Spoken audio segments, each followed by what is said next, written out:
અરવલ્લીના માલપુરમાં ભાજપમાં જ પોતાના કાર્યકરો ઉપર ત્રાસ. ભાજપના જ એક કાર્યકરે ભ્રષ્ટાચાર વિરુદ્ધ અવાજ ઉઠાવ્યો હતો.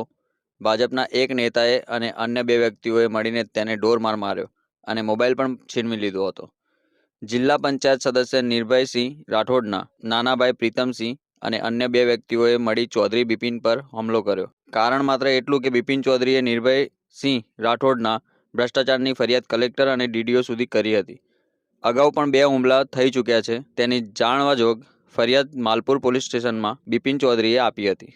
તેમજ બિપિન ચૌધરી સરપંચની ચૂંટણીમાં નિર્ભયસિંહના પિતા સામે ઊભો રહ્યો હતો, એટલે પૂર્વગ્રહ રાખી આજે તો રસ્તામાં રોકી કહી દીધું, તું ભ્રષ્ટાચારની ફરિયાદો કેમ કરે છે, સરપંચમાં કેમ ઊભો રહ્યો હતો, અને પછી ઢોરમાર માર્યો, હાથ પગ તોડી નાખ્યા.